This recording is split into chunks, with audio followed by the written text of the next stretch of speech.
And welcome everyone to the Kitsap Housing and Homelessness Coalition.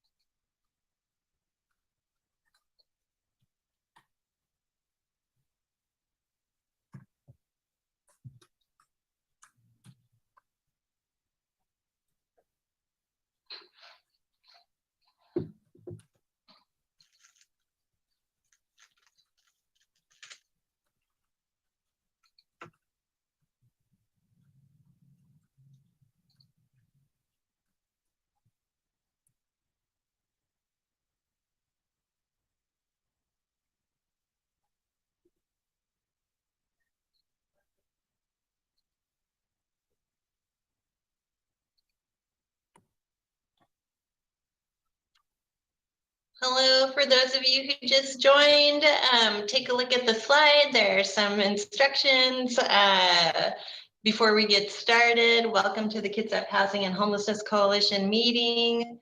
We'll get started in a couple of minutes and then I will share the agenda so you all know what's happening this meeting. Thank you so much for being here.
Okay, it's 2:05. Priya, if you could just keep an eye out on anybody who is still hoping to join us and let them in. Sure. I would appreciate that. And I'm gonna stop sharing. Know that we have a little community builder that you can put in chat. So please share your name in chat, your agency, one of your favorite ways to stay cool in hot weather.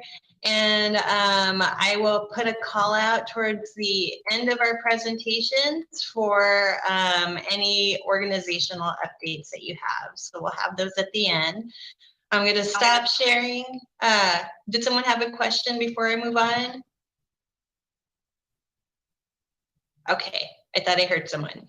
I also want to remind everyone these cool links here at the bottom of on the slide here. So Kitsap Housing and Homelessness Coalition website has all the cool stuff. So we recently updated the free meal guide. We have lots of cool updates, the newsletter, the recording of this meeting. And if you want to subscribe to one of our executive team members' amazing newsletter, you can do it here as well. And then our email is the last link that I will share where you can contact us if you have any questions. So I'm going to stop sharing and officially start the meeting. Thanks all for being here. And Marwan, are you ready to record? Already going. Already going. Okay. Thank you, Marwan. I really appreciate this. As you know, the Kitsap Housing and Homelessness Coalition is recorded courtesy of the Conduit. So thank you again, Marwan, for supporting us and getting the word out and making this accessible asynchronously. I also want to always acknowledge and recognize the executive committee team who does so much to support this meeting and this coalition. And maybe in Zoom world, if you guys know how to like do a wavy hand or a thumbs up, you can put that to introduce you as I introduce you. So for example, I am Lisa. I am your chair, and I'm giving you a thumbs up for being here today. Next, we've got Katie Sharp, who is our vice chair. Katie Sharp, she's doing a congratulations. Yes, congratulations, you are here. Priya Cherry, there you go. She is our amazing secretary. There's a lot of notes taken at these meetings, and she somehow magically catches them all every time. We've got Bridget Glasspool. Bridget, are you in the house today? She might not be. And Carla Foster from KCR.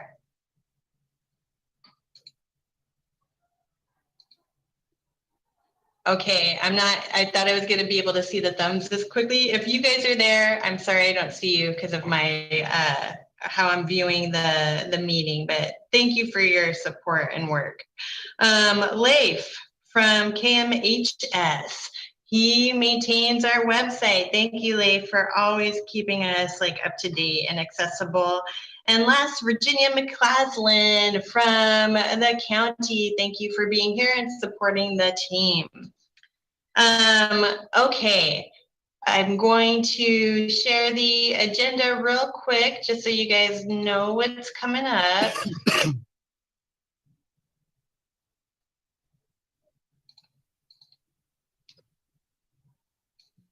Okay, so just going to share a couple of friendly reminders. We're going to go over minutes approval from last month's meeting.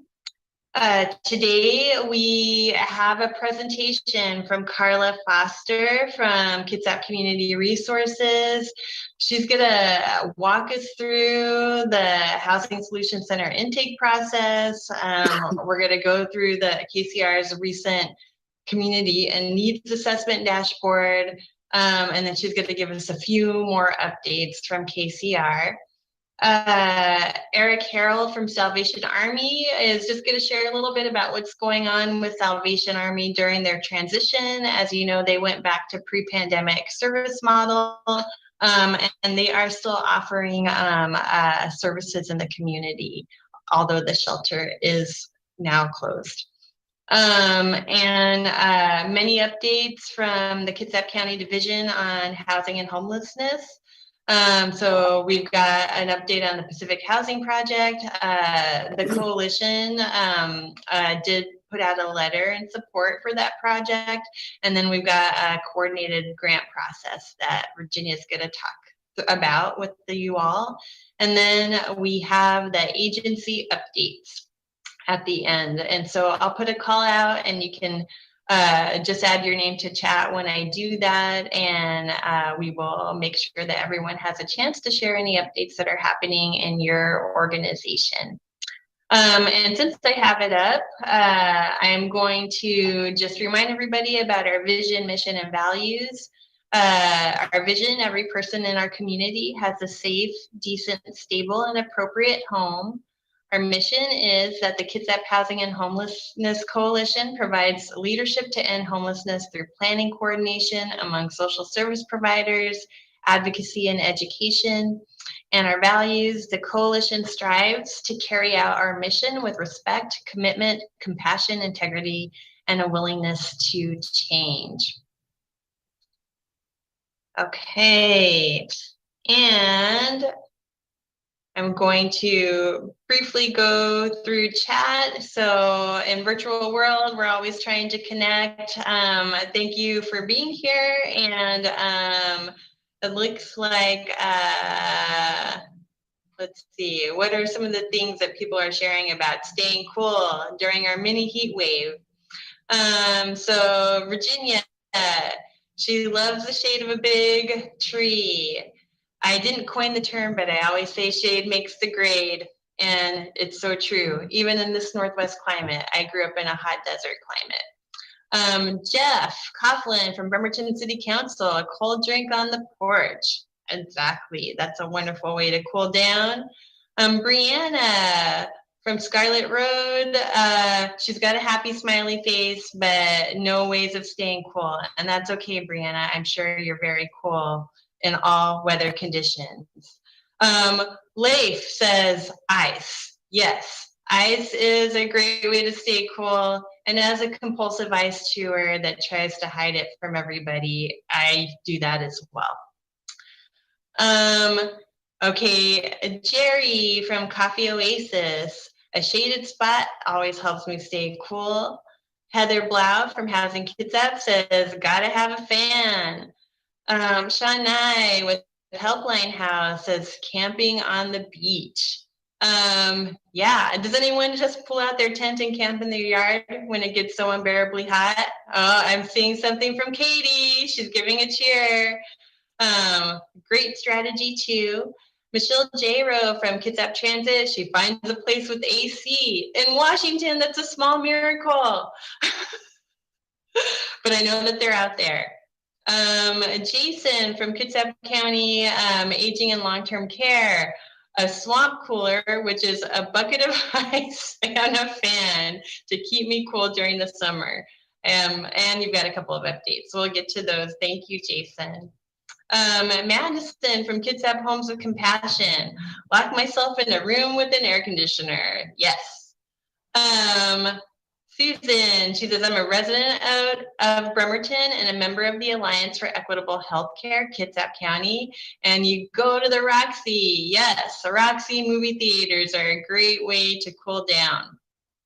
Nicole from Salish BH ASO. Central Air, which I realize I'm very privileged to have in this region. Yeah, you're a lucky person, and I think more and more we need AC units. But many of us just have an unfinished basement and no air conditioning. Roland from Project Share, lots of ice cream. Yes. Ann Presson is joining for the first time from the Kitsap County Commissioner's Office, and she loves chocolate shaved ice with vanilla ice cream. That sounds delicious. Talia from Kitsap Public Health, going to the beach. Teresa from Housing Kitsap, AC in a dark area. Yes. Emily Larson from Kitsap Rescue Mission, dipping my feet into my mini pool. Doug Washburn from Kitsap County Human Services, lakes. Yes, we are privileged and lucky to have so many of them in Washington State. Katie from Catholic Community Services and our hen program, another lake lover. Yes, yes, yes. Priya from our very own downtown Bremerton Library, ice cream of all flavors. Joe Walter is here with G2 Housing in Bremerton.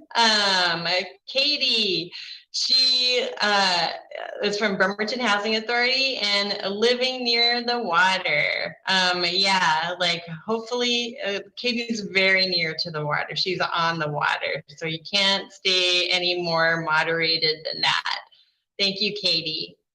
Corey from Kitsap Housing and Homelessness Division, the county's division, AC, fans, and shades. Faith from Kitsap Homes of Compassion, stays cool by swimming in Mason Lake.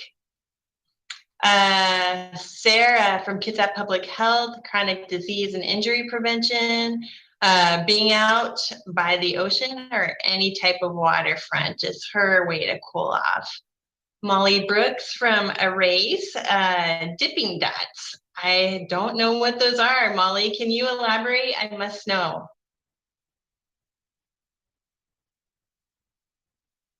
They're kind of like freeze-dried ice cream. Oh, okay. Can you just get them anywhere? Usually at fairs. Fairs, amusement parks, the beach. Okay, well, I'll have to check it out at this in August when Kitsap County Fair happens. Thanks, dipping dots. Joey from Kitsap Homes of Compassion, swimming, yes. Grace Ingram from PCAP, and she keeps cool by drinking a tall glass of ice cold lemonade. That sounds wonderful. Sonia from Kitsap County's Human Services Division likes to sit under trees for shade, reading a book, or turning down the heat on the hot tub and enjoying cooler water. Katie Sharp, this is Carla from KCR, who's presented today. She keeps cool by eating ice. I love ice. You're not alone, Carla. Leif and I are also really big into ice. And I'm a compulsive ice chewer, so we'll have to do that together sometimes. All right, Martita. She says, buenas tardes all, and she is from KPHD, the Parent and Child Nurse Family Partnership, doing great work. And she loves cold water, ice cream, fraps, and air conditioning, please. So thank you all for sharing that way to cool off. I'm in an air-conditioned-less house and a work home, so I like to think of ways to stay cool. And thank you all for just sharing a little bit about yourselves. Okay, I'm gonna do a formality, which is to approve the minutes from last month. So I'm gonna share them on the screen, and then I need someone to move to approve the minutes, and I need someone to second that. And here they are. So I will slowly scroll down. Don't be shy, speak up. They're great. We shared lots of news articles about good developments in Kitsap related to housing and homelessness last month. The free meal guide is updated and on our website. I will move to approve. Thank you, Katie. Do I have a second? Eric Harrold will second. Yay, thank you both. And thank you again, Priya, for taking such excellent notes. Okay, I just wanted to highlight, even though I think I've said it 3 times, I'm gonna share one more time just where to find that free meal guide. And let me see if you guys can see what I see. Are you all seeing the free meal guide on your screen right now? Yes, okay. So that's the updated version redesigned by one of our library staff, Laura Jordan. And so it's a lot easier to read. And right now we should all be looking at the Housing and Homelessness Coalition website. If you remember, but you haven't applied in a long time, we're trying to update that. So you can always just fill out a form. It helps us keep all of our contacts updated, and it will give you some instruction on how you can support the coalition. But you can do that by joining us here. And then the important resources that are asked for often from the coalition are right up top. So we have the resource guide that was redesigned and updated this fall. And we also have the most recent free meal guide updated just last month. So I wanted to point those out for all of you so you know where to look, and you can download and print as you need. Okay, so Carla is doing us a big favor and sharing us a little bit about the housing intake for Housing Solution Center. It's our first place to go, and I think it's always good to have a refresher on that, just so we can better guide our community, our clients, our patrons. And so Carla, I give the floor to you, and just let me know if there's anything you need to support. Okay. Hello, everyone. I'm actually going to give the floor to the Housing Solution Center Coordinator, Kathleen. Heidi, and she's gonna walk us through that, all right? Hello, everybody. My name is Kathleen. I'm the coordinator for Housing Solutions Center.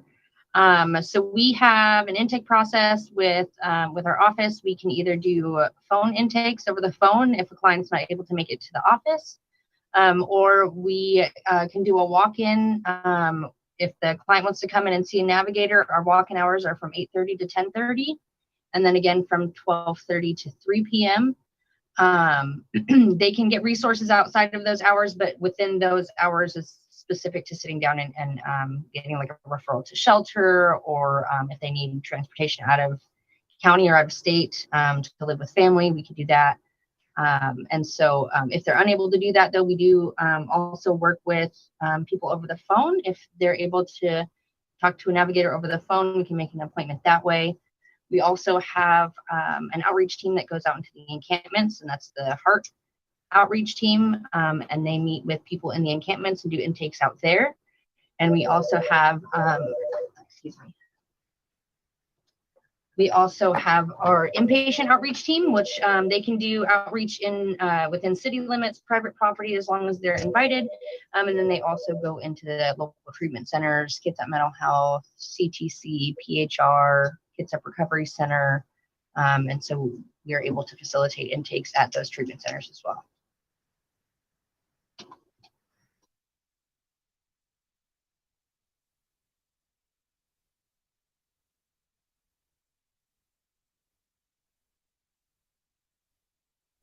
I'm sorry, I'm done. All right, Kathleen, thank you. So next is, I'm gonna try to share my screen so I can walk us through the, okay, let's go to, I'm trying to get to the internet. There we go. To go to the, how do I share my screen? I did. But what did I do? Oh, I'm trying to get to the internet. Here we go. All right, KCR. You didn't pull that up too. You can pull that up. So what Arbor did was he created, can you guys see this? Yeah, we can see Carla. All right, so this is the job fair that's coming May 17th. KCR has a job fair. You also see the Kitsap Community Needs Assessment. Arbor said all you do is hit this.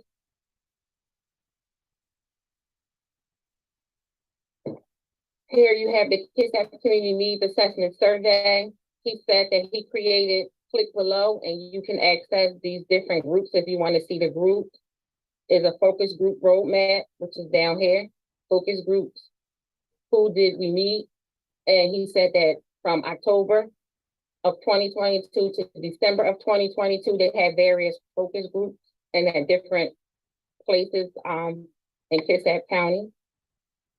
He also said he created what did we hear in our focus groups for Kitsap County residents. And he said that they took surveys and you can click on each one of these to see, to get the numbers. Okay, let's try this. He also showed me this, the community needs assessment data dashboard data. You click here to view the dashboard.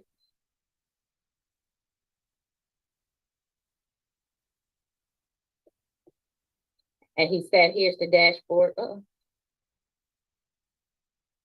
Kitsap CNA 2022 introduction. He said, here's the 2022 survey. And you can hit each icon and filter the geography, the household income, filter the age group, the race and ethnicity. And let's try this one. This is what he did when Arbor showed me what he did. And these are the details as my internet is slow, I'm sorry. And he said, these are the details, these are the results. Here's one where it says, do you have children ages 18 or under? 31% said yes, 69% said no. Where do you take children living with you if they get sick or injured. Some said they don't have children living with them, 61%. Clinic or doctor's office was 30%. Urgent care, 17%. Emergency ER, 12%. A lot of them, not a lot of people were doing telehealth anymore. He said 6%. Some said they don't seek medical attention, 2%, and nobody said other. Can everybody see that? Okay. He said this is the Kitsap Public Health District Assessment and EPI team, and he said each one of them gave different results. One of them he showed me was the infant mortality rate, and he said you can click on them individually if you're interested in any of those.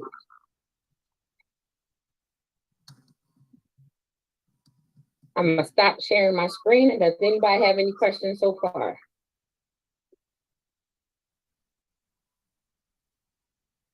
All right, and next is KEPA update. So we are in a spin down because June 30th, 2023, our ERAP and TRAP grants are ending, and we are currently in a spin down. And we were in a meeting with the county earlier discussing that spin down. Any questions for the energy assistance update? We still have our energy department, which is at 825 8th Street at our other building, but also it's a lot of confusion too, because ERAP and TRAP can pay energy assistance. They just have to be behind. And energy, water, or trash, but we only pay, and we can pay internet, but we only pay internet, not phone or cable.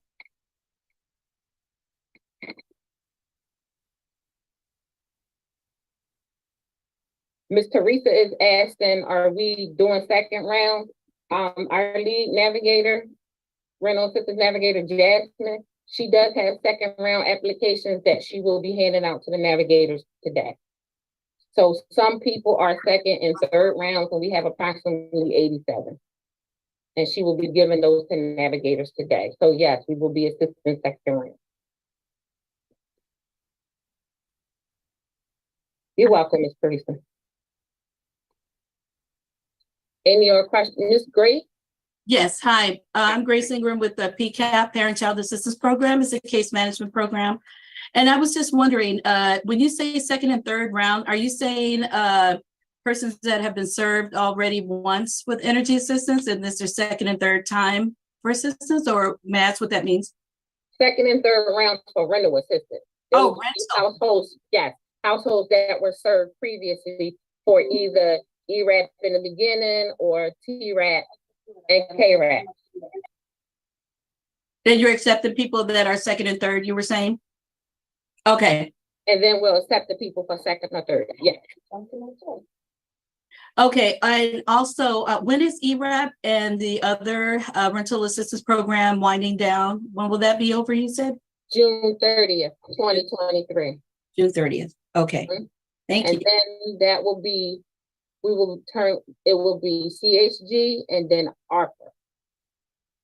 ARPA will be till the end of December, the end of the calendar year. Okay.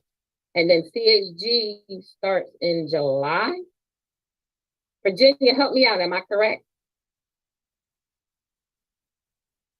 Yeah, so CHG, I'm actually going to touch on a little bit during the county update, but CHG is currently out for RFP. So the awards for that have not yet been determined, and that was going to be a part of my county update as well. What we're anticipating is as the TRAP 2.0 and the ERAP 2.0 funds wrap up, we should be able to shift into some ARPA funding that's used in the same way as the KEPA funds have been. And that's all I have, everyone. Any more questions? Carla, you do have one more. This is from Teresa still. Like, is the wait list closed for KEPA?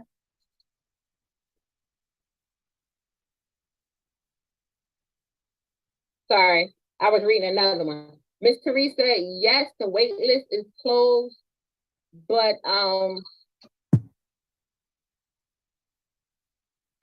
Yes, the wait list is closed, but Ms. Martita, you said you just got off the phone with Tony. Yes, I have a question regarding the for the rental assistance.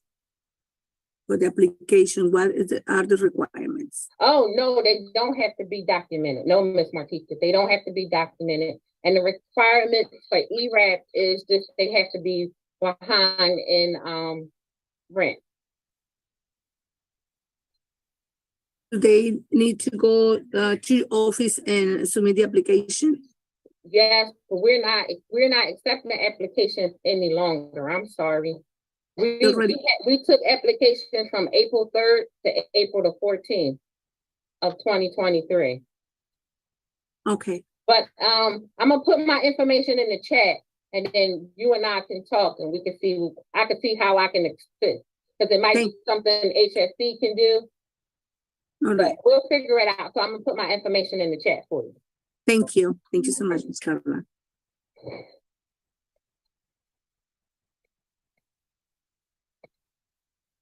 Any more questions?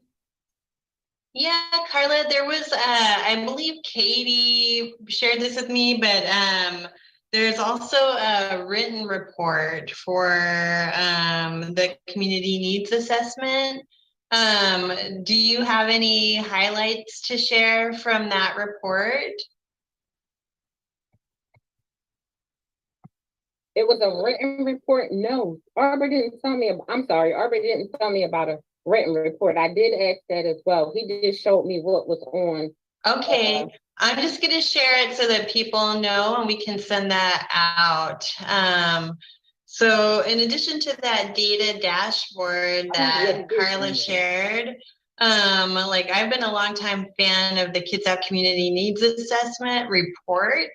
And so it's, you know, it's always great reading for all of the county, but I just want to make sure that everyone knows that there's a written report as well. Like if you're not trying to plug into like specific data in a certain area of the county, but are looking more for like a synthesis of trends and data. So we'll send a link out for that document. And then for the intake process, like there was a lot shared quickly. I always just start by referring to Housing Solution Center, but if there was a place where a client or even someone in the community was not sure how to help someone with housing, what would you KCR folks recommend to do first? Come to KCR, go to Housing Solution Center, complete an application, and then see a navigator, and the navigator direct them to what program they need. The navigator can direct them to housing. If they need housing, they can refer them to a shelter, or they can refer them to the rental assistance program if they need assistance with rental assistance. Thanks, Carla. And I always am a big fan of KCR's Housing Solution Center, the little pamphlet that you have. I think I learned that from Kirsten Jewell. She kept a stack in her car and would give to people as she saw. So is it appropriate for us to ask you for that? Or could we request that of you, those pamphlets, if they're still made?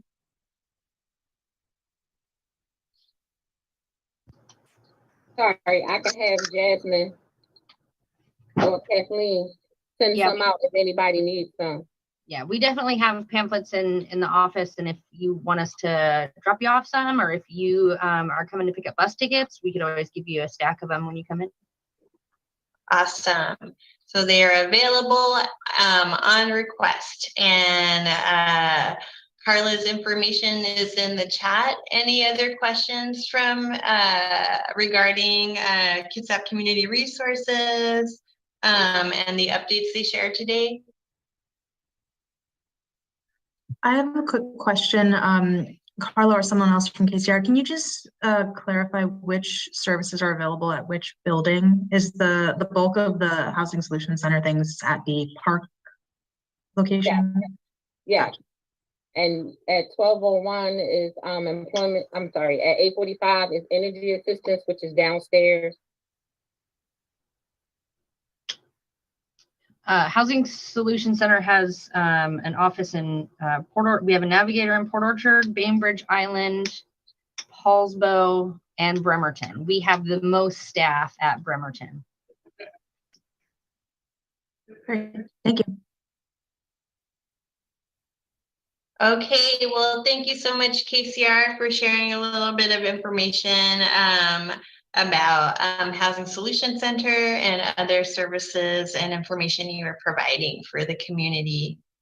Okay, I'm going to shift over to Eric Harrold from Salvation Army. Eric, I see your name. Are you able to share a little bit about the transition the past month and current services at Salvation Army?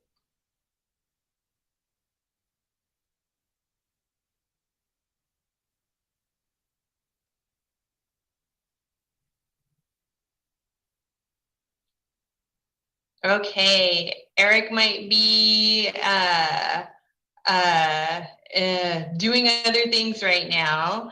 So I'm going to shift early. We're pretty early on the agenda, but I'm going to shift over to Kitsap County's Division of Housing and Homelessness. Virginia, Doug, Judy Ray, if you just want to go ahead and get started, and then Eric, if you can hear me, we'll come back to you after. All right, Virginia and County, the floor is yours. And I'm going to actually, because we are so far ahead of schedule, I have one other person who's planning on joining to talk about their piece of the coordinated grant process at this meeting.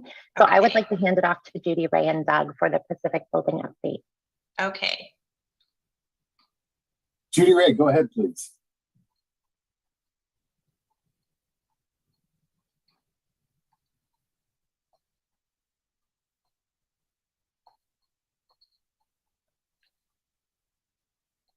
Sorry, I was having technical difficulties. Hi, everybody. Thank you for inviting me to your group. This is my first meeting with all of you. I'm the project coordinator for the Pacific Building in Port Orchard. It's being renovated into a homeless shelter. I'm sure Kirsten Jewell has shared a lot about our project. It's been going on for a little over a year. We are right now in permitting, and today is the deadline to receive support letters from agencies and persons in the community who would like to support the homeless shelter project or the co-shelter project, because we are going to have companion animals as well. It's exciting. Lisa has submitted a letter from the entire group. So thank you, Lisa, for getting that to me. In the chat, I put the information on where the letter or your email of support can go to. I will also post in the chat the public hearing notice, which will be in person and on Zoom. You might want to put this down. It's going to be quite a show. May 25th at 9 a.m. It's going to be the Kitsap County hearing examiner. And they're going to be presenting our entire project. Doug is going to be giving a sort of county report on the project. Kitsap Rescue Mission is going to give a quick report on the project. And then there will be quite a few people in the house sharing comments, both for the project and opposed to the project. So the hearing examiner's meeting is going to be critical for our permit approval. And I just wanted to invite all of you to participate in that. It will be at the Port Orchard administration building where the commissioner's chambers is on the second floor. There's plenty of parking available down there, or you can attend via Zoom. So everybody's invited to participate and to see what this project looks like going forward. Thanks, Judy. do you mind putting that key information in chat as well, like the date and time, location? Absolutely. I'll put the agenda in the chat. Great. Judy, I'm going to open the floor to questions unless you had any other information you wanted to share before we did that. I'm absolutely willing to answer any questions. If I can't, Doug will. Okay. All right. Well, coalition members, do you have any questions for Judy or Doug regarding the Pacific Building project in Port Orchard? Nope.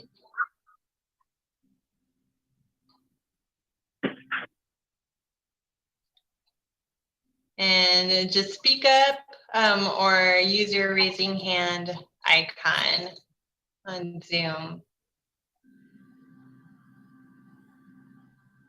Well, I have some questions like, when do you think it's going to open? Do you have a good estimate on that? That's a really great question. That's one we're all been hoping to have a solid answer for. You know, permitting has been really arduous. It's been tougher than we expected, actually. So our first big hurdle really is getting this permit approved.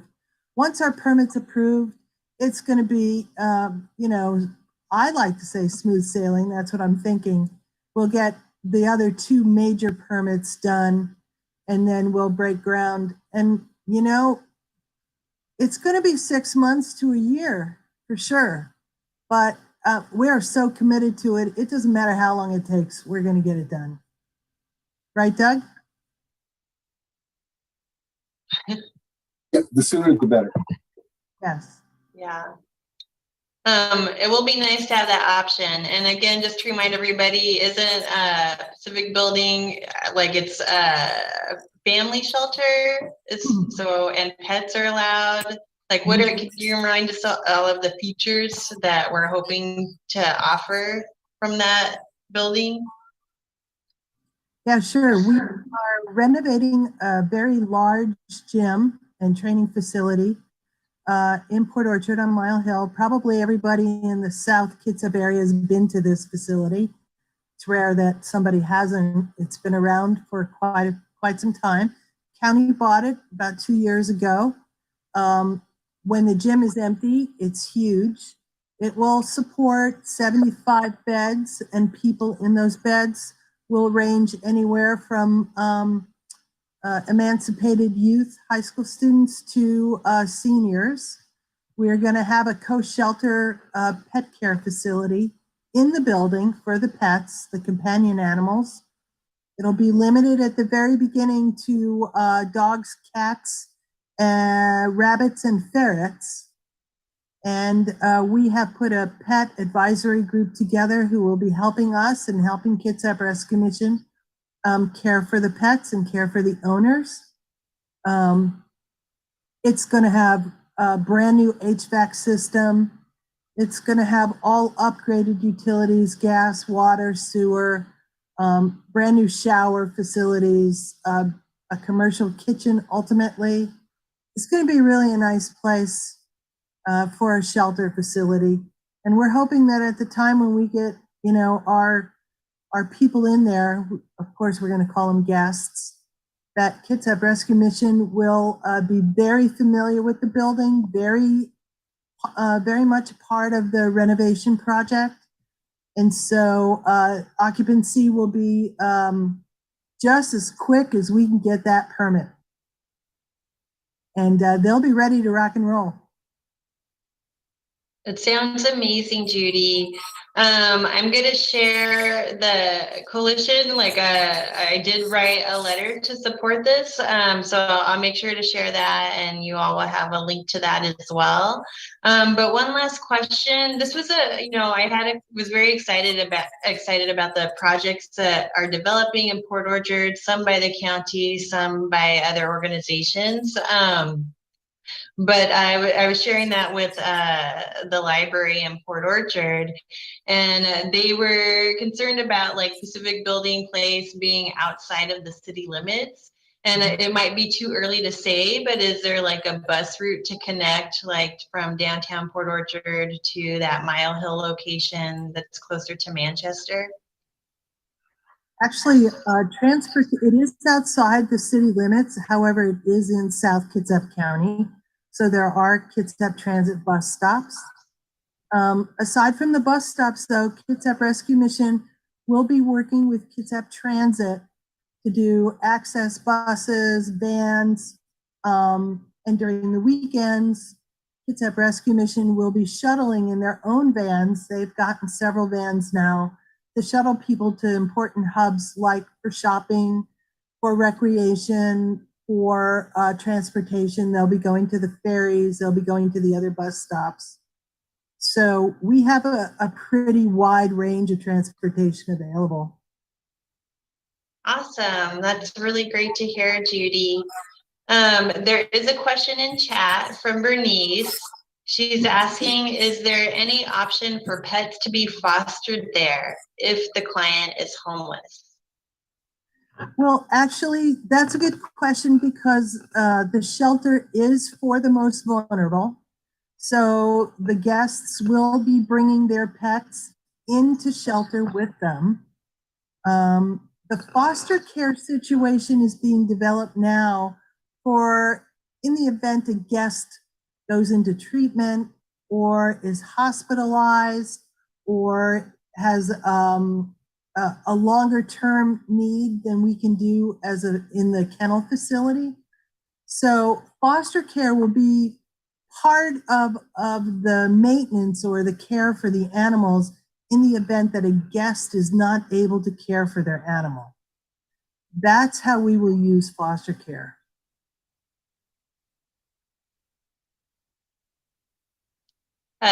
Bernice says, okay, thanks. Any other questions for Doug or Judy? Oh, Martita's asking, will you have bilingual personnel that speak Spanish?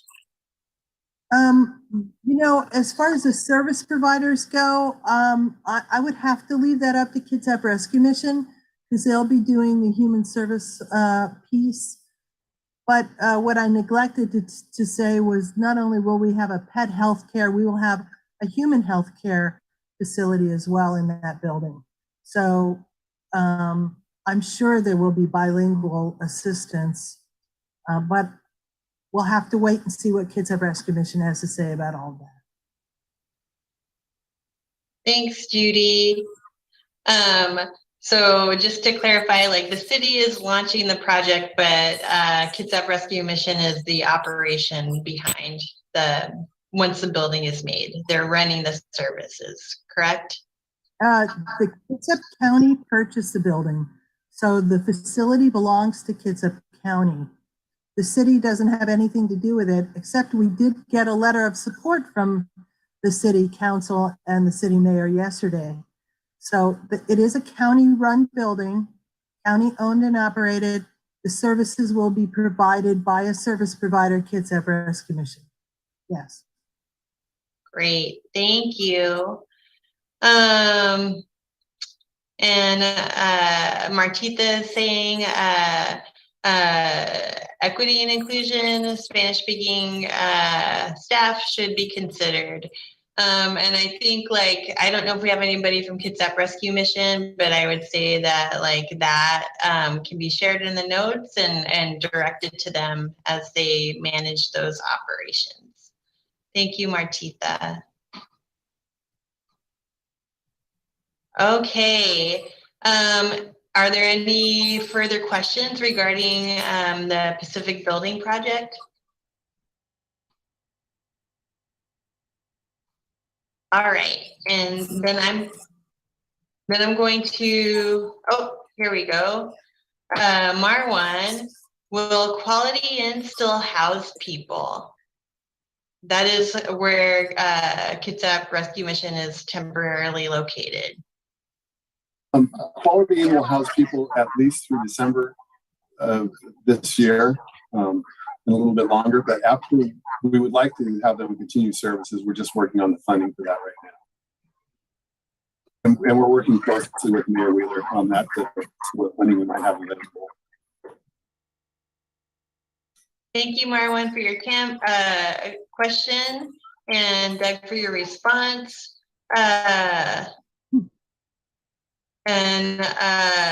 Additional question here from Marwan. Is there a plan for this winter with Salvation Army closing? Marwan, I think we can probably in combination like answer that question with Eric Harrold and Doug Washburn maybe together on that. So I'm going to table it because Eric might know a little bit more about the plans for Salvation Army, and then I might refer back to you, Doug, for a response if they are closed this winter. But I'm going to table that till Salvation Army's presentation. Doug, is that okay with you? Were you, I know, like, were you planning to pop off? Because then I will like just answer Marwan's question with Eric right now. No, it's fine with me. Thanks. Okay. Okay. To be transparent with the group here, let me just share the letter that I wrote on behalf of the coalition, and I did share it with the committee, and we'll get this out to you. But I'll just read that briefly so that you all know what we supported. So this letter is to support the Pacific Housing Project homeless shelter facility located on Mile Hill in Port Orchard. The Kitsap Housing and Homelessness Coalition understands that housing with wraparound support services is a critical need in Kitsap County, especially for people chronically homeless. People with disabilities and other long-term health concerns are often turned away from housing because the options available do not meet the demand. In South Kitsap, the need is especially dire because there are less support services available and no shelters, except when the severe weather shelters are open. Projects similar to the Pacific Housing Project, like Pendleton Place and Bremerton, have successfully housed people who need it the most. Their residents can live with dignity and get the health services they need. The Pacific Housing Project will benefit the broader South Kitsap community by reducing the number of people living unsheltered and challenges associated with homelessness. So that is the letter that we submitted to support the project. So thank you, Judy and Doug. I'm staying with the county and I'm tabling to come back to Marwan's question regarding Salvation Army shelter and alternate shelters in Bremerton until we get to Salvation Army. So next, Virginia, like who from the county is sharing the next update? Lisa, Go ahead. Could I just add one thing, Lisa? Yeah. Okay, I wanted to let everybody know that the Pacific Building will be part of the Day of Caring for the United Way on June 23rd. We'll be doing a cleanup on the property, and United Way is sponsoring that, offering t-shirts and lunch to everyone that wants to come out. And some more information will be available on the United Way website. But we did want to invite anyone who is interested in coming out for that day. I think it's going to be like 9:30 to 3 at the property, and we'll give you a tour of the facility if you haven't been inside of it. Thank you. Thanks, Judy. And again, just to help our note taker, like if you have a date, even if you don't have the time frames, like the date and that information in chat would be helpful.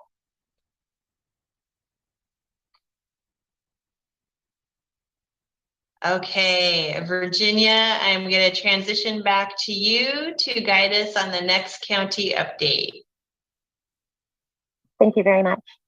So as you probably are aware, it's been a really busy time here at the county. You can partially tell by how many of us are on this call today and sharing little bits and pieces. One of the things that we're working on currently is that the updates from the legislative session have recently come in, And we've been, kind of getting bits and pieces of information trickling in from that. We don't have all of the pieces yet to the puzzle, but we've been putting together what we can. And there's some good news that has come out of that. There was a small amount, not enough, unfortunately, but is often the case. There was a small amount of local document recording fee support that came. And so we're anticipating that for the coming cycle. That's funding that we typically use for shelters and for other homeless service organizations. So that will be a help in making up for some of the budget shortfalls that we're going to be seeing in the next couple of years. We also got some direction from them to prioritize maintaining and or increasing, if possible, some of the emergency housing capacity, which I think the team has done a great job of pursuing those options and opportunities as they come up. So some good information has come in. Unfortunately, I don't have as many answers and updates as a lot of you are hoping, but we're getting some good information in, so that's nice. The other thing that we've been really busy with is gearing up for the next cycle, the next grant cycle. And so there are a couple different pieces of that. One is that the CHG and HEN RFPs are live. They are on the county's website.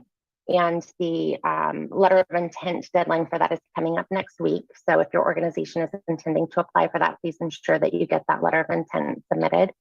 And then the other aspect is the coordinated grant application process.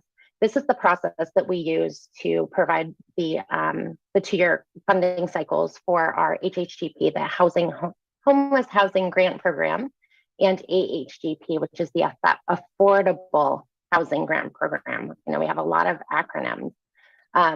Those pre-applications are now being accepted, and the due date for those is coming up. I wanted to talk a little bit about that process, what that is, which different funding sources that covers, and some of the key dates. So I'm going to go ahead and try sharing my screen, and we will see if technology agrees with me today. Is that visible? Yes. Okay, fantastic.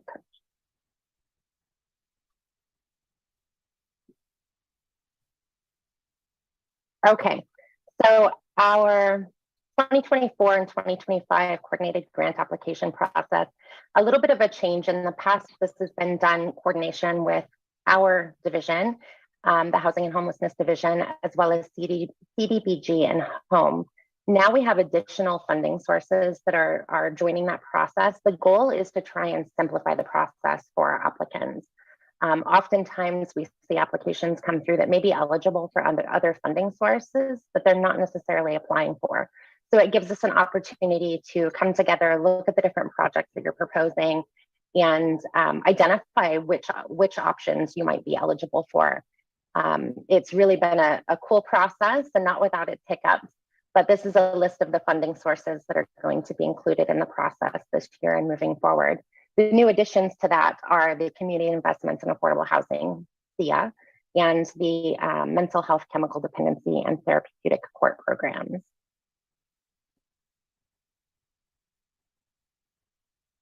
Some of the key dates for the process, as I mentioned, the pre-applications are currently being accepted and they are required. So one pre-application for every program or project is going to be really important. If you are currently receiving funding from any of those funding sources on the screen or are interested in applying, it's going to be important that you get that pre-application in. Those will be due on May 26th, and we'll be holding pre-application appointments June 1st through the 28th, basically during the month of June, to identify if there are any funding sources that an organization or a program might be available or eligible for that wasn't currently on their radar. And those pre-application appointments are not a big, scary interview process. It's a very casual meeting. It's talking about the different programs and figuring out how we can maximize things for you and streamline things for you.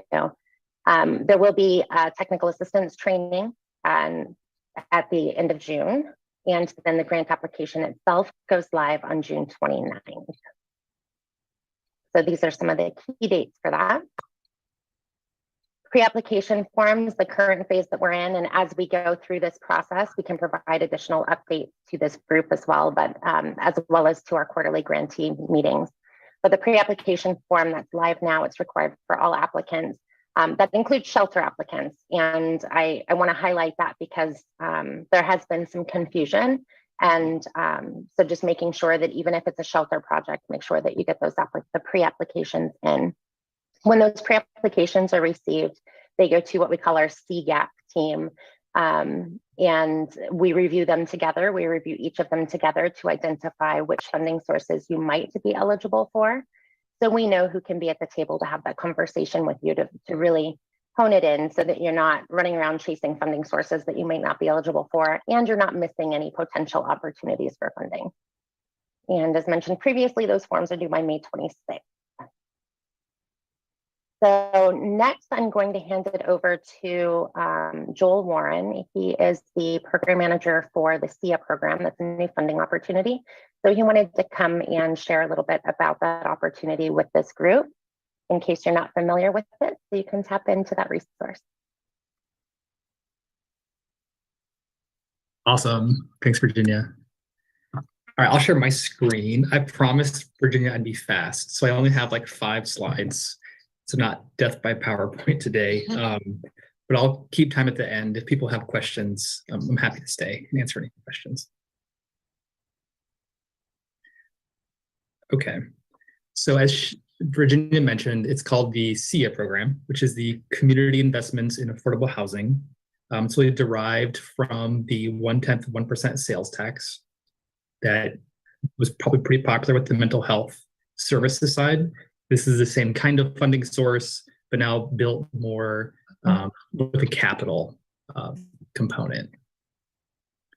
So really quickly, I know it's not getting in the weeds too far, but so SIA is really ultimately 2 different sources. It's that 0.1% sales tax, which is all eligible sales in Kitsap County, minus Paulsbo and Bainbridge. So they receive their own. So if you ever applied to Hannah's program, which is a 0.1% mental health program, this funding source is a little bit less because Paulsbo and Bainbridge receive their own. And then there's a less popular tax program called the 1406 program that started about 3 years ago. It's a lot less money, but it's been accruing some funds for a few years. So this year's RFP with SIA might be a little bit bigger than what you see in future years because we have a few $100,000 in cash reserves that we'll try to expend this year. So who it can serve is an important question to answer. So they're both very similar. So the programs bill ultimately for any household or individual earning less than 60% AMI. The really big pot of funding, which is about $5 million a year, we're thinking is 60% AMI plus one of those things on the left. So people with behavioral health disabilities, veterans, senior citizens. It includes this at risk of being homeless category.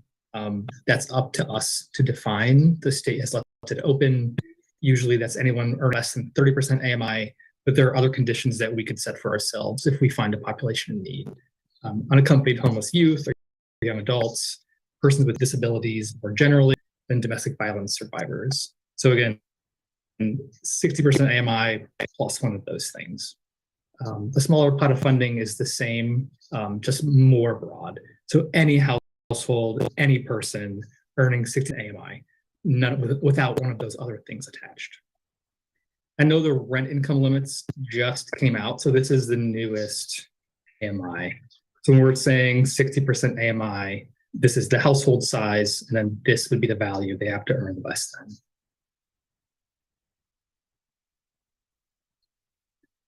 What it can do, so this is the bigger pot of funding, so a little bit more strict. Ultimately, this bill was passed with the spirit to construct and acquire new units of affordable housing, but it can do lots of other things too. I think the biggest takeaway from all of this statute language is it's really built to construct or acquire affordable housing units. And when we say affordable housing, we mean one of a few things. We mean emergency shelter, transitional housing, and then supportive housing, which is ultimately PSH, but it could be a few other things. There are other kinds of models that would work under supportive housing, but generally the state has said PSH. So it can both acquire and construct the units themselves. It can also be used to actually buy the land where those would be constructed in the future. Along with affordable housing, it can be used for behavioral health facilities, and same goes with this. You can also acquire the land to later construct a behavioral health facility. It can fund operations and maintenance. Again, the caveat here is for new units of affordable housing. This is not being prioritized the first year. I'll go over that at the very end, kind of where our priorities are right now in the process. So big takeaway from all these words, the fund is really set up to construct and acquire new units of affordable housing. 40% can be used for services, but the county is really not deciding to do that since there is that completely other 0.1% sales tax that's really dedicated to only services. So this pot of money is going to be really utilized for those larger capital projects. This other 1406 pot of money, again, a lot of words here. I think the key takeaway is it can do all the things the other pot of money can do with the addition of rental assistance. So where the other money cannot be used for rental assistance, only this money can. So I've seen in quite a few pre-apps, there's lots of need for this. Understandably, during COVID, there was a lot of these programs. And with those kind of sunsetting in the near future, the need is huge. So we expect to do some rental assistance with this money, but just know that it's limited to at most $500,000 a year. And ultimately, we're not prioritizing this, but understanding that the need might be huge given the sunset. We'll see where we are with all the applications. So just kind of what Virginia said, taking a step back of where CF fits. So from the applicant perspective, if you have a capital or service project and you submit the pre-app form and ultimately then an application, you're really applying to all of these different kinds of county funds that ultimately are geared towards serving the same kinds of populations. So whether it's housing, shelter, or service, you're really applying for the CF fund, home, CDBG, home ARP this year, the 0.1% mental health tax, and then all of Virginia's programs as well. Just to give you a visual, and many of you may have already seen this. So this is the actual coordinated grant application process webpage on the county's website. There's a link to a calendar here, which kind of goes through all the deadlines. It's color-coded by the program. This is the first year we're doing this, so we really try to coordinate as much as possible, but it was kind of hard to shift some things midstream. So there are some differences between programs, but by and large, they're very similar. But this will help you figure out which program you're applying to and then those deadlines. And then if you want a list of all the programs available behind the coordinated process, here they are. Each has their own webpage. They'll have their own policy plans. You can check out all the individual program stuff here. So that was a lot of info thrown at you. I'll stop sharing. Other questions, comments, whether it's about SIA or the larger process?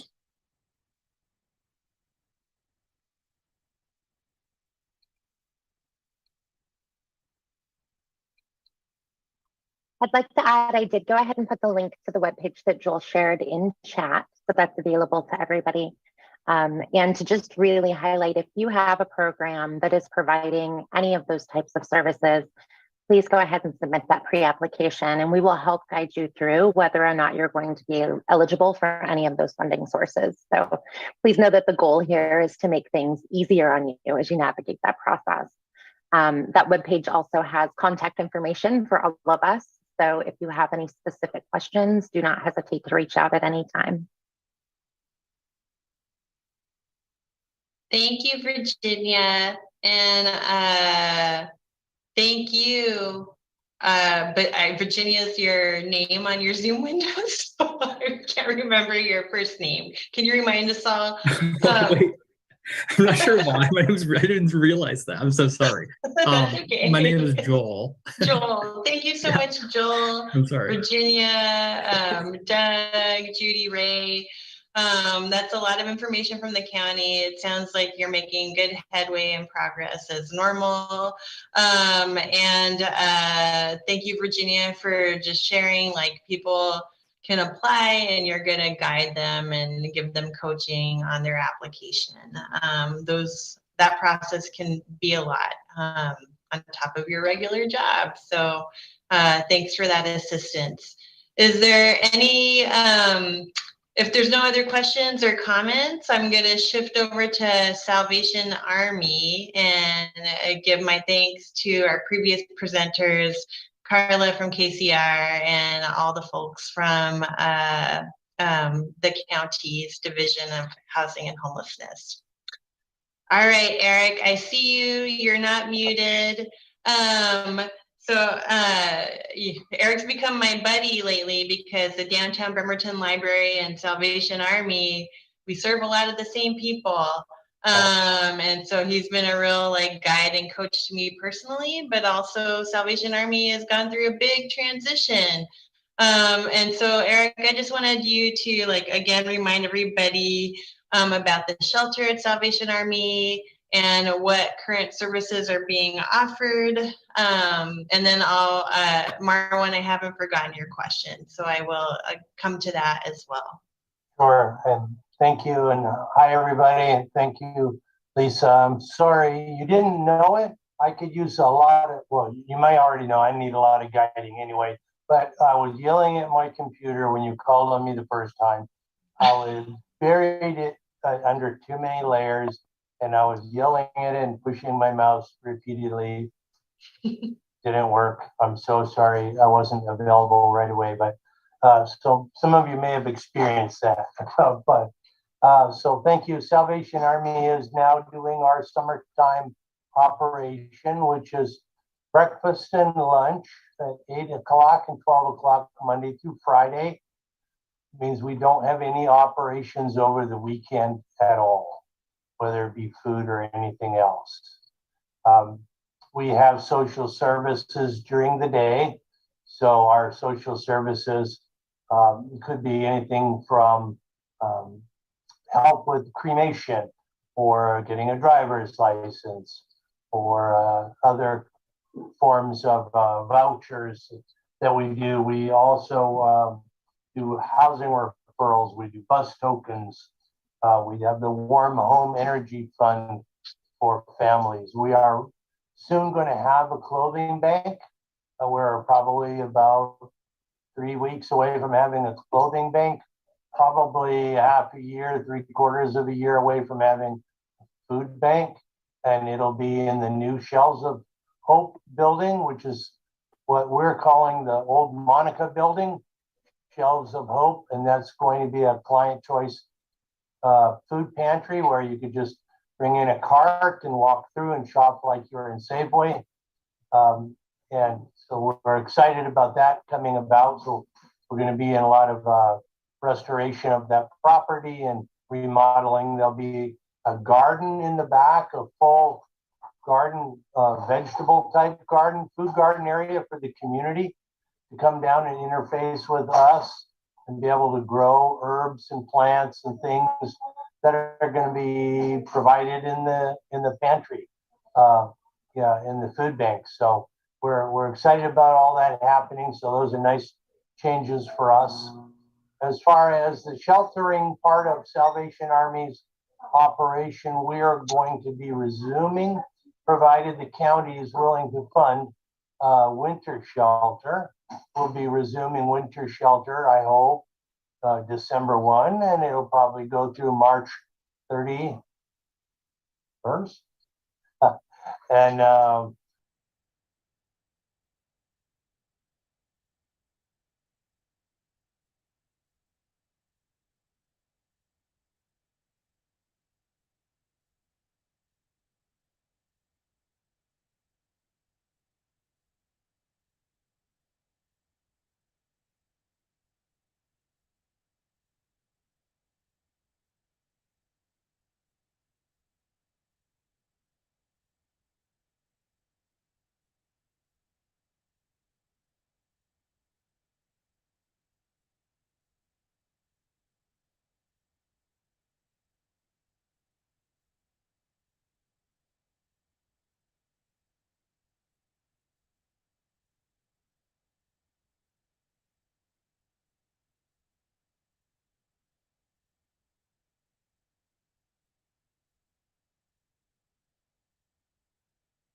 you know, whatever services they need, she can support them for 6 months, and she has some funds available too. They might just need some gas money to get to a doctor's appointment or something. So Candace Corrie is the person to connect for that support.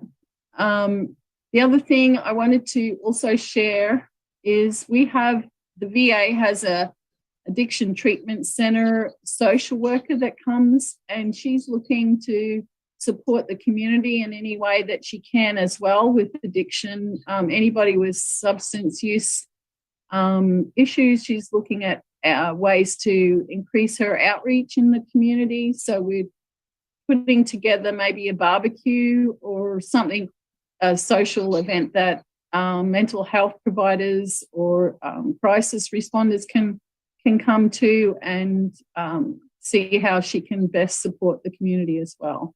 And I'll put her flyer in the chat as well. But if anybody wants to connect, just let me know. Thank you, Bernice. We appreciate that info. Jerry with Coffee Oasis, you have the floor.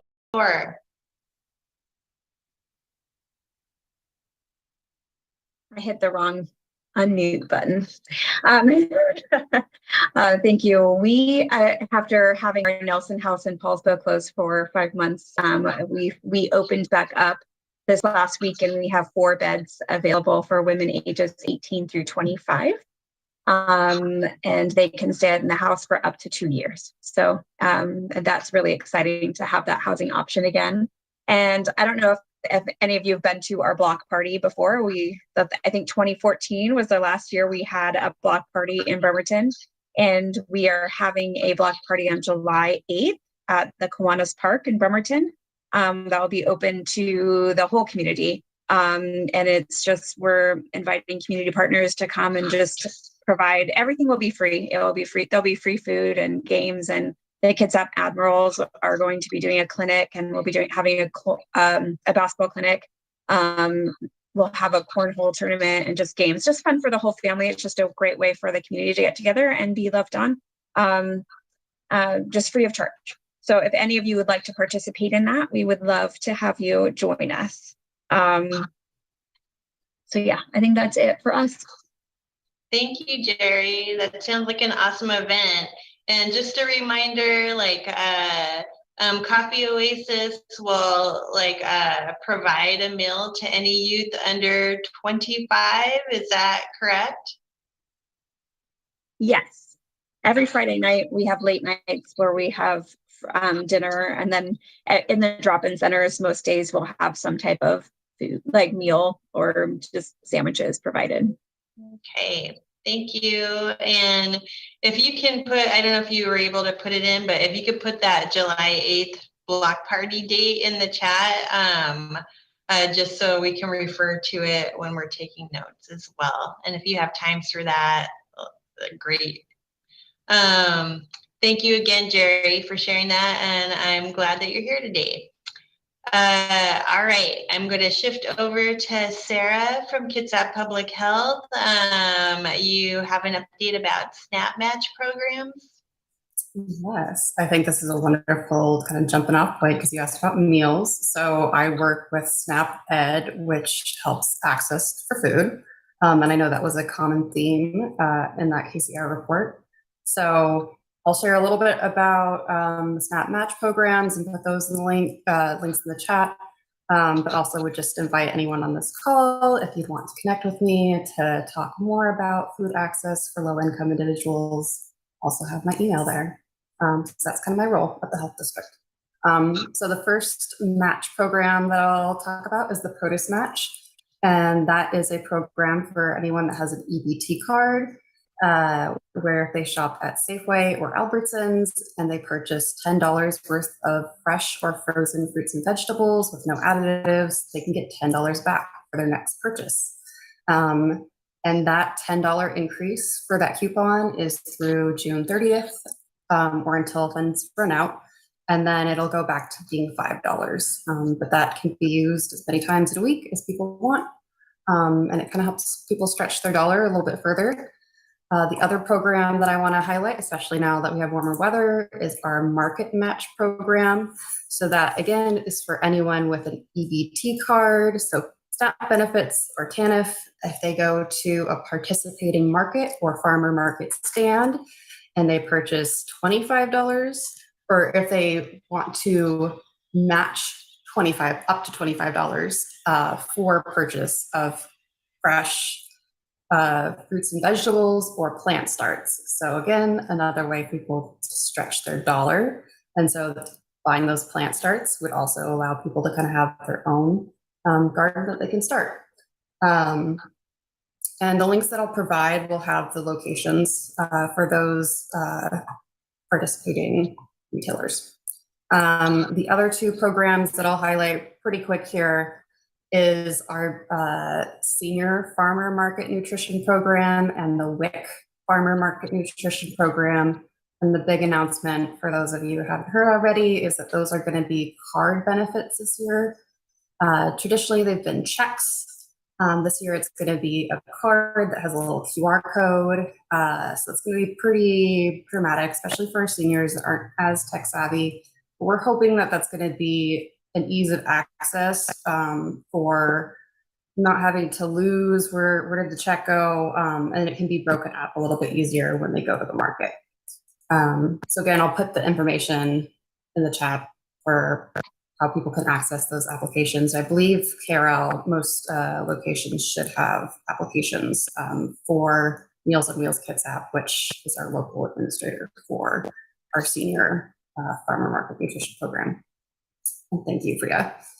And yeah, if anyone has any questions, feel free to reach out, or I can answer them now too. Thank you, Sarah. That's exciting. I didn't know that starts were also an option for families. So we'll have to share that with our families here at the library.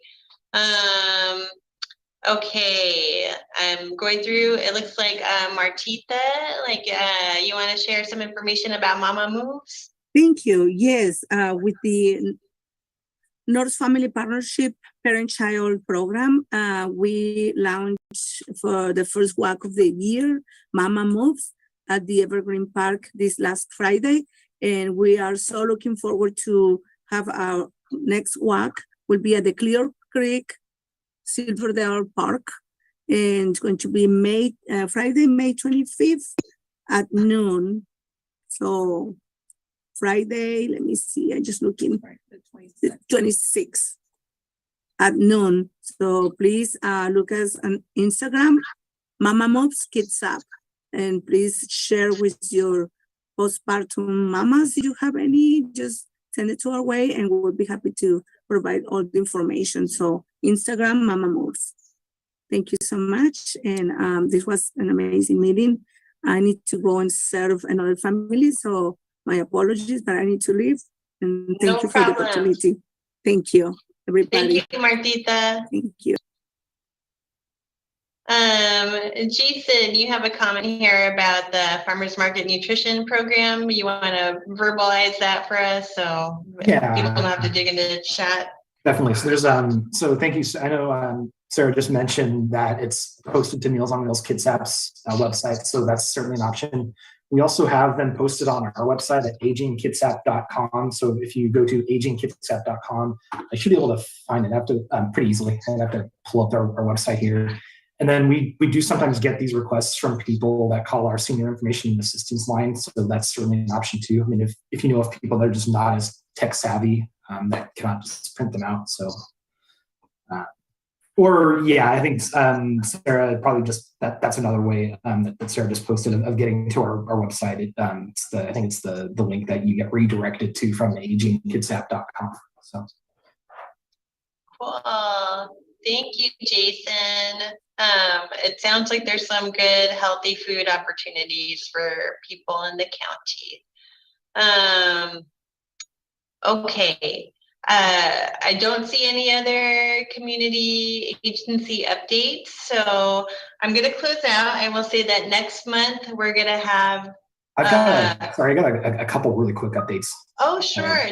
Go for it. Sorry. Yeah. Sorry to jump the gun. A couple events I just wanted to let people know about. There's one this Saturday. The Kitsap Suicide Awareness Coalition is having an event from 1 o'clock to 3 o'clock. They'll be at the Commissioner's Chambers downtown. So if anyone's welcome to attend that. And we've got one more event for our Older Americans Month. Peninsula Community Health Services is doing a Shiva overview coming up on the 20th, so Tuesday next week from 12 o'clock to 1:15 at the Portrait Library.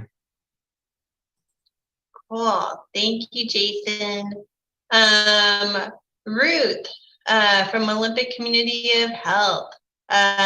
Did you want to share a little bit with the group here? Hi, yes, thank you, Lisa. My name's Ruth Winkler. I'm a community program coordinator for the Olympic Community of Health.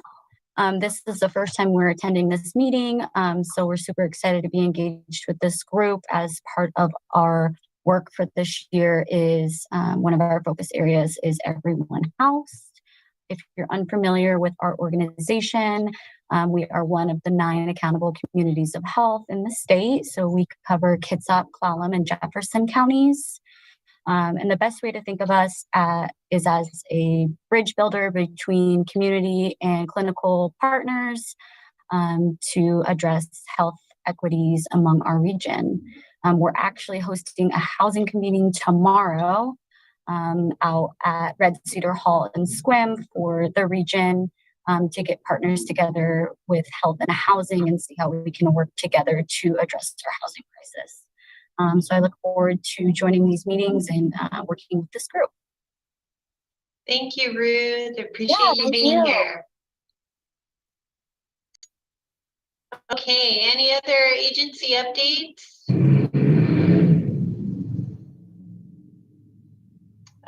Grace from PCAP, go for it. Hello, everybody. So my name again is Grace Ingram. I'm with the PCAP Parent-Child Assistance Program. And we serve women that are pregnant and parenting with women with substance abuse disorders. And we have several openings in our program, and wanted to just let everyone know what a great program it is. We provide transportation free to the ladies we serve. Also, you know, we extend that to their children and their family members on a limited basis for the family members. Primarily, we serve women with children, and it's a three-year program where they receive mentoring and guidance and goal setting, and just help them to move forward and better the lives of themselves and their children, and just break the cycle of substance use disorder and support them in their recovery journey. And so we have several openings, and if you know of anyone who would benefit from this program, please send them to us, and I will put our supervisor's name and number in the chat, and she would be the one that would determine eligibility.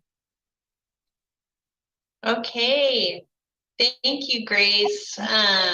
We'll get that out in notes. Appreciate you being here. Thank you.